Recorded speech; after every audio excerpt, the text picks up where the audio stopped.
What if one simple daily habit could sharpen your memory, clear mental fog, and make your mind feel alive again? Have you ever experienced this? A word sits right on the tip of your tongue, but no matter how hard you try, it just won't come out, or you forget someone's name just seconds after they told you. In the next few minutes, I'm going to show you a simple 60-second daily habit that can actually begin to reverse what's causing it. No medication, no equipment, just 1 minute a day. But first, does this sound familiar? You're mid-sentence, talking to someone you love, and the word you need just disappears, right off the tip of your tongue, or you walk into your own kitchen and stop dead mind, completely blank, no idea why you're standing there. You smile, shake it off, move on. That's the mistake.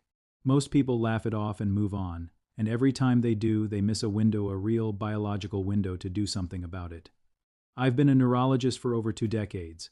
I've had patients sit across from me, successful, sharp, accomplished people who couldn't remember why they'd come to the appointment, not as a joke. They genuinely couldn't recall, and almost every one of them said the same thing before that happened. It's nothing, just age. That belief isn't just wrong, it's costing people their independence. Here's what modern neuroscience has confirmed and what almost nobody is telling you clearly. Your brain is not a machine winding down. It does not have a fixed expiry date. At any age, it has the ability to rewire itself, build new connections, and recover function that seemed lost. This is documented, this is real, and it changes everything about how you should be thinking about those memory slips. What I'm going to share is a 60-second routine I've refined with real patients, a routine that directly stimulates the part of your brain responsible for forming and retrieving memories. One of those patients was a 78-year-old man who couldn't remember his youngest grandson's name. What happened after 4 weeks of this? I'll show you exactly, and the change was something even I didn't fully anticipate. But before we get to the routine, you need to understand why this works. Because once you see what's actually happening inside your brain during those blank moments, it won't just surprise you. It'll make you want to start today. Here's something your doctor has probably never said to you out loud, and honestly, they should have. Every single time your brain goes blank, something specific is happening underneath the surface. It's not vague, it's not mysterious.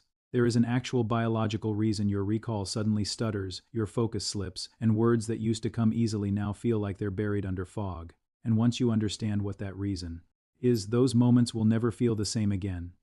Let me explain it simply. Your brain runs on connections, not memories themselves, connections between memories. Think of it like a road system. When you learn something, experience something, or remember something repeatedly, a pathway gets built. The more you use that road, the wider and stronger it becomes. The less you use it, the more it overgrows. And one day you go to travel it and it's barely there. Now here's the part most people miss, that overgrowth doesn't happen because you got older. It happens because of how you've been living. Routine is the enemy of a sharp mind, and most of us, without realizing it, have quietly settled into a life that almost never challenges the brain. Same morning routine, same shows, same conversations. Same mental effort, which is to say very little. Your brain doesn't deteriorate from age alone, it deteriorates from repetition and comfort. Does this sound familiar? You wake up, make coffee, watch the news, eat the same breakfast, sit in the same chair. There's nothing wrong with routine in life, but for your brain, routine is the equivalent of a muscle that never gets used. It weakens quietly, gradually, and by the time you notice, the signs have been there for a while. Now here's the thing that surprised even me when I first encountered the research. The area of your brain most affected by this isn't the one most people assume. Everyone points to memory as the problem, but memory is actually the symptom. The real issue sits in a different region entirely, one responsible for something far more fundamental. And when that region is underactivated, everything downstream suffers. Your recall, your focus, your ability to follow a conversation, hold a thought, or retrieve a name. I watched this happen with a patient, a retired school teacher, 71 years old, sharp as a pin her whole life. She came in frustrated, not frightened, frustrated. She told me, "I spent 35 years teaching literature. I can't follow a chapter of a novel anymore. I read the same paragraph 3 times and it's gone," she assumed. Her brain was failing her. What was actually happening was something far more specific and far more fixable. Understanding that difference is everything, because if you treat the wrong problem, nothing improves. But if you target the right area with the right kind of stimulus, the brain responds, sometimes faster than you'd expect. And that's exactly what the 60-second routine does. It doesn't just give your brain something to do. It targets the specific mechanism that's been going quiet without you knowing it. But before I show you how it works, you need to understand one more thing. something about what's been silently accelerating this process that almost no one is talking about. And this next part? It might genuinely shock you. What if the thing most responsible for your memory slips had nothing to do with your age and everything to do with something happening in your body right now today that you can actually change? Because here's what the research shows, and this stopped me cold the first time I read it. Chronic low-level stress is one of the most destructive forces an aging brain can face. Not the dramatic, obvious kind of stress, not a crisis or a tragedy. The quiet kind, the background hum of worry that most people over 60 carry around without even labeling it as stress. The concern about health, about family, about independence. About whether the mind you've relied on your entire life is starting to slip away from you. That low-level stress, the kind you barely notice anymore because it's become so normal, is actively shrinking the part of your brain most critical to memory. Let me say that again because it matters. Chronic stress physically reduces the size and connectivity of your hippocampus. That's the region at the center of memory formation and retrieval. And the cruel irony is this: the more anxious you become about forgetting things, the more that anxiety feeds the very process you're afraid of. It becomes a cycle. Stress causes memory slips. Memory slips cause more stress causes more slips. Most people are caught in that loop right now and don't even know it. But here's what makes this genuinely remarkable and why I want you to stay with me through this. That damage is not permanent. The hippocampus is one of the few regions of the brain where new cells can actually grow in adulthood. That's not a theory, that's established neuroscience and the conditions that allow that growth. They're not complicated, they're not expensive, they're not locked behind a prescription pad. They're accessible to you right now. Now here's the thing, and this is where it gets really interesting. The single most powerful trigger for hippocampal recovery isn't a supplement. It isn't a brain game map. It isn't even sleep, though sleep matters enormously. The most powerful trigger is a very specific combination of physical movement and active cognitive engagement, happening simultaneously. When your body moves in a controlled, intentional way at the exact same time your brain is being mentally challenged, something extraordinary happens at the neurological level. The brain releases a protein called BDNF, brain-derived neurotrophic factor. Scientists have started calling it fertilizer for the brain, and that's not an exaggeration. BDNF literally stimulates the growth of new neural connections, strengthens existing pathways, and directly supports the hippocampus, the exact region stress has been quietly wearing down. Here's what's important. You don't need an hour at the gym to trigger this. You don't need to run a mile or lift weights. The research shows that even brief, intentional dual engagement, body and brain activated together, is enough to begin this process. That is the entire foundation of the 60-second routine I'm going to show you. But I want you to understand something before we get there, because I see this mistake constantly. People hear about something like this and they try it twice and stop. They don't see a dramatic result in 48 hours and they conclude it doesn't work. So before I walk you through the exercise itself, I need to tell you about Ramon, a 78-year-old retired carpenter, a proud man who built beautiful things with his hands his entire life and who sat in my office looking quietly defeated because he couldn't remember his youngest grandson's name. His daughter had brought him in. She did most of the talking at first because Ramon had stopped trusting his own words mid-sentence. She told me, "Doctor, it's like watching someone slowly disappear and not being able to do anything about it." Ramon looked at me and said what I've heard more times than I can count. "It's just age. Isn't it? Nothing to be done." I looked at him and said, "Give me 1 minute a day. That's all I'm asking." He thought I was joking. What happened over the next 4 weeks is something I want to walk you through carefully because the details matter, and the results weren't just surprising to Ramon and his daughter. They were a reminder to me of exactly why I do this work. That story and the full breakdown of the exercise itself is coming next, and I promise you it's worth staying for. Ramon didn't walk into my office believing anything would change, and honestly, that's what made what happened next so powerful. He was skeptical, politely skeptical, the way proud, practical men often are. He'd spent his entire career measuring twice and cutting once. He didn't believe in shortcuts. He didn't trust things that sounded too simple, and a 1-minute daily exercise that could help him remember his grandson's name.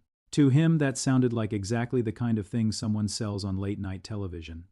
But he was also desperate, quietly, privately desperate, because Ramon wasn't just forgetting names. His world had been shrinking. He'd stopped reading because he couldn't hold the thread of a story anymore. He'd stopped calling old friends because he was terrified of losing his words mid-conversation. He'd started watching hours of television every day, not because he enjoyed it, but because it required nothing from him.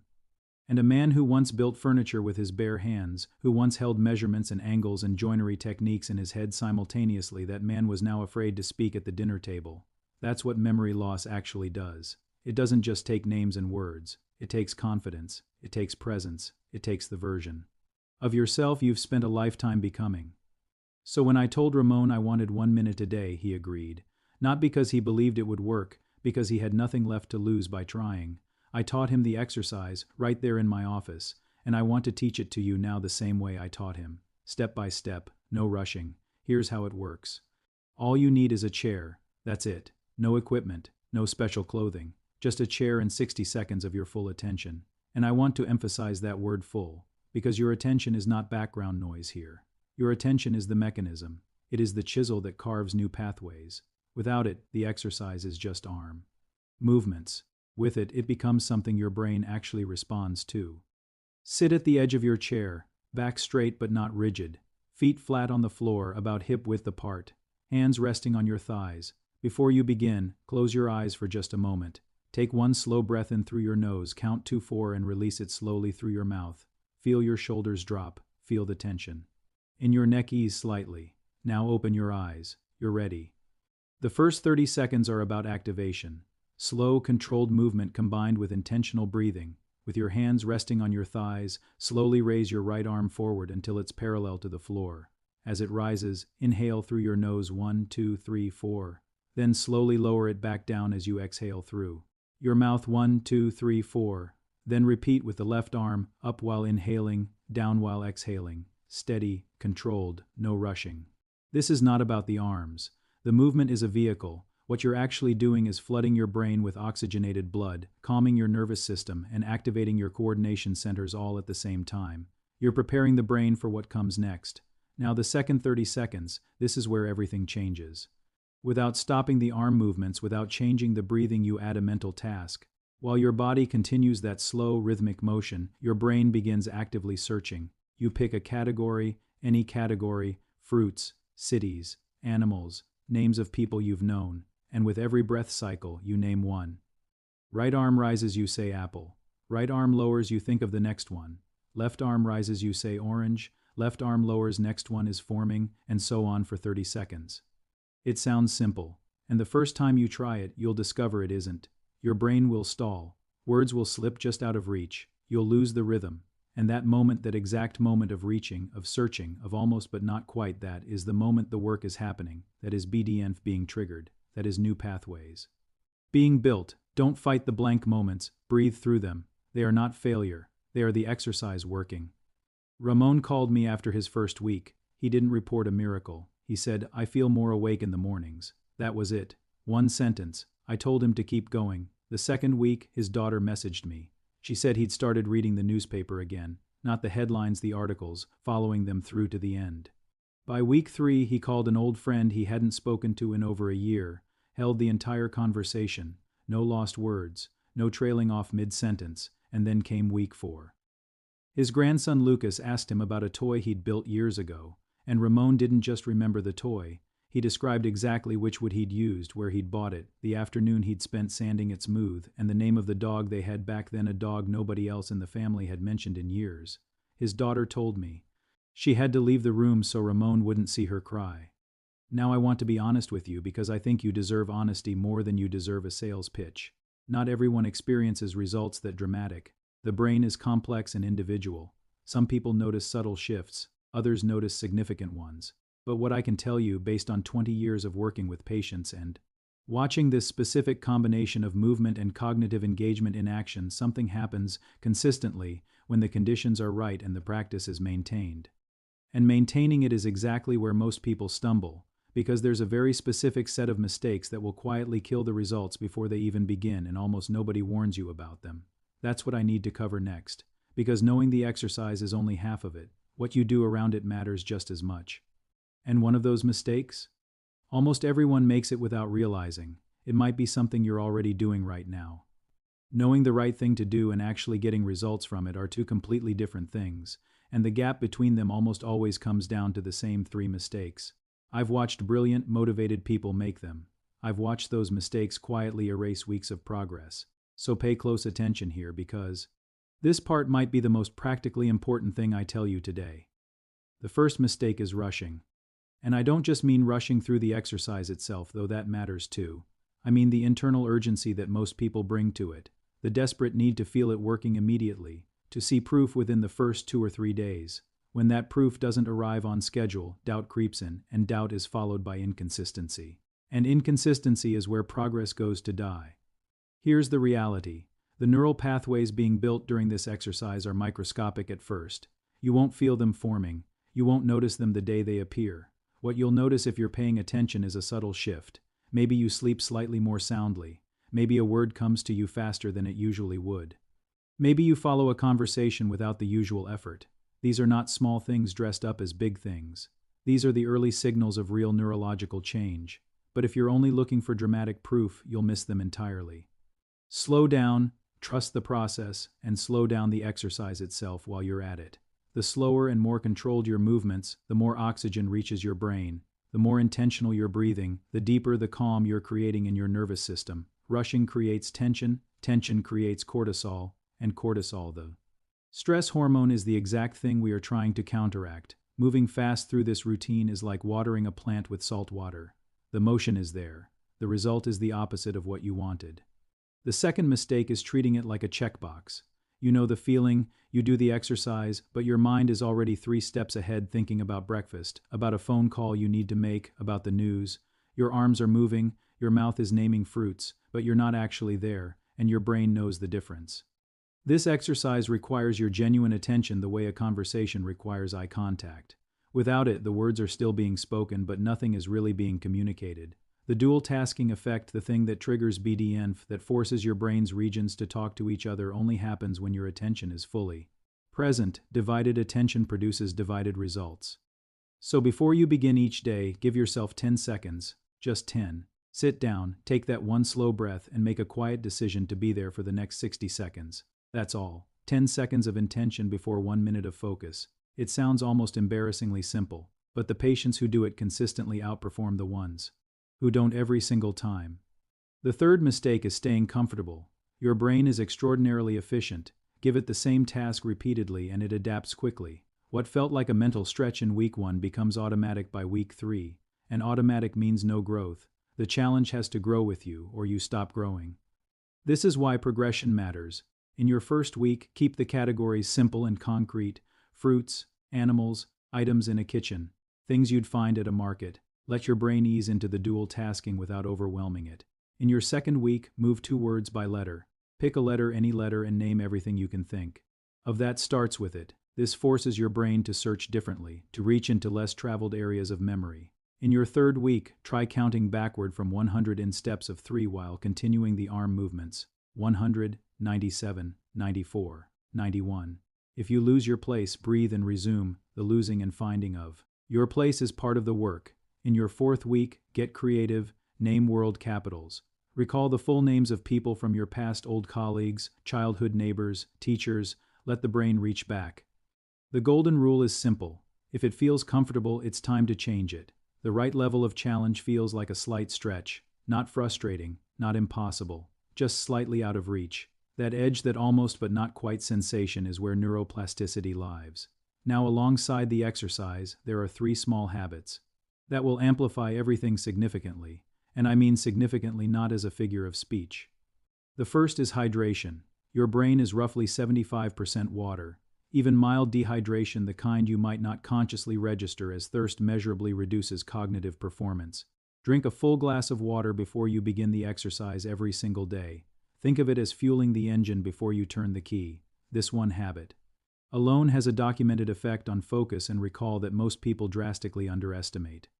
The second is a gentle smile before you begin. I know how that sounds, bear with me. The physical act of smiling, even a slight, deliberate one, triggers the release of neurotransmitters including dopamine and serotonin. These don't just improve mood. They actively enhance the brain's ability to learn and retain information. You are chemically preparing your brain to absorb the exercise more effectively. It takes 2 seconds and costs nothing. Do not skip it. The third is to teach this to someone else: a partner, a neighbor, a friend from your community. When you explain something, your brain doesn't just recall it, it reorganizes it, strengthens it, and anchors it more deeply than any amount of passive repetition could. Teaching is one of the most powerful memory reinforcing activities. Known to neuroscience, and beyond the neurological benefit, you'll have someone doing this alongside you, someone to check in with, someone who keeps you consistent on the days when motivation is low. Because motivation will be low some days. That's not weakness. That's human. What separates the people who see results from the people who don't isn't willpower or discipline in the dramatic sense. It's the small structural decisions they make in advance, attaching the exercise to something you already do every morning before your coffee, after brushing your teeth, right when you sit down for breakfast, removes the need for motivation entirely. It simply becomes part of the morning, like breathing. Ramon told me at his final appointment that he now does the exercise before he makes his morning coffee every single day. He said it had become something he looked forward to rather than something he remembered to do.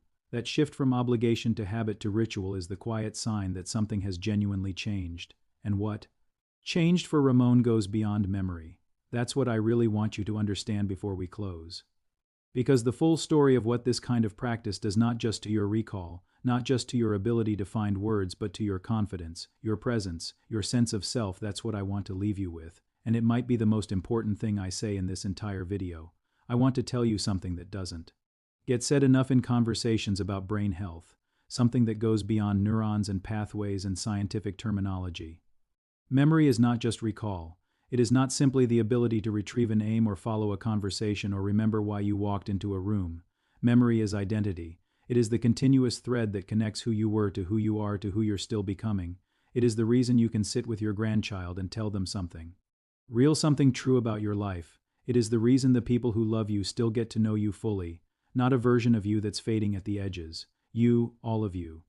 When that thread starts to feel fragile, it doesn't just affect your mind. It affects everything, how much you speak up in conversations, whether you call old friends or quietly let those relationships thin out, whether you feel present at the dinner table or slightly removed from it, watching the people you love from a distance you didn't choose. I've seen this in patient after patient, the withdrawal, the shrinking, the slow, quiet retreat from life that happens not because someone wants it, but because fear of embarrassment, fear of confusion, fear of being seen struggling becomes easier to manage by simply doing less, engaging less, risking less. That retreat feels safe. It is not safe. It accelerates everything you're trying to avoid. And that is why what Ramon experienced matters beyond the details of his story. Yes, he remembered his grandson's name. Yes, he started reading again. Yes, the words came back. But what his daughter was really describing when her voice trembled in my office was not a memory improvement. It was her father coming back, the man who told stories, who remembered the dog's name, who sat at the table with presence and warmth and history and spoke with the kind of easy confidence that only comes from trusting your own mind. That is what was restored, not just recall, him. And I want you to hear this clearly because I mean it without exaggeration and without the language of advertising, that restoration is not exclusive to Ramon. It is not luck. It is not a rare neurological exception. It is what becomes possible when you stop accepting the narrative that decline is inevitable and start giving your brain the specific conditions it needs to do what it is already designed to do: heal, adapt, grow at any age. Now I want to be honest with you one final time because I think you've earned complete honesty by staying with me this long. This 60-second exercise is not a cure. It is not a guarantee. The brain is complex and every person sitting with this video is different history, different health, different starting point. What I can tell you is what the science supports and what I have witnessed directly across 2 decades of clinical practice. Consistent, intentional dual engagement, movement and cognition together. Practice daily produces measurable changes in brain connectivity, in hippocampal activity, in the recall and focus of the people who commit to it. 1 minute a day, not an hour, not a program, not a pill. 1 minute with your full attention repeated daily until it becomes as natural as making your morning coffee. That is the ask. That is the entire ask. And here is what I want you to do right now, not tomorrow, not after the next video, right now. Find your chair, sit down, take that one slow breath, raise your right arm while you inhale 1, 2, 3, 4, lower it while you exhale 1, 2, 3, 4, switch to the left, and after 30 seconds, start naming fruits, or cities, or the names of people who shaped your life. Do that today, just today. Don't think about 4 weeks. Don't think about Ramon's results or anyone else's. Just give yourself today's 60 seconds, and then tomorrow, do it again. Because here is what I have learned not from textbooks but from sitting across from real people in real moments of fear and frustration and quiet hope. The people who reclaim their mental sharpness are not the ones who find the perfect routine or wait for the perfect motivation. They are the ones who simply refuse to stop, who decide on an ordinary morning that their mind is worth 1 minute of effort, and then decide it again the next morning, and the next. That decision repeated daily is not a small thing. It is an act of profound self-respect. It is you saying clearly and without apology that your mind matters, that your presence matters, that the stories you carry and the memories you've built and the person you are fully, completely is worth fighting for. You are not too old. You have not missed your window. The brain you have right now today is capable of more than you currently believe. I have seen that truth play out too many times to doubt it. So start today, 1 minute, full attention, every morning. And if you found something useful here, if something I said shifted the way you think about your brain, even slightly, I'd ask you to do one thing. Share this with someone you care about, a partner, a sibling, a friend who's been quietly laughing off their own memory slips, because the most powerful thing about what we've talked about today is that it costs nothing, requires nothing, and belongs to everyone. Subscribe if you'd like more content like this, practical, science-based, honest conversations about keeping your mind and body strong in the years that matter most. I don't believe in fear as a long-term motivator, but I do believe in truth, and the truth is, your best years of mental clarity may still be ahead of you. I'm Dr. Richard. Ben, thank you for giving me your time and your attention today. Both mean more than you know. Now go find your chair. Your brain is ready when you are.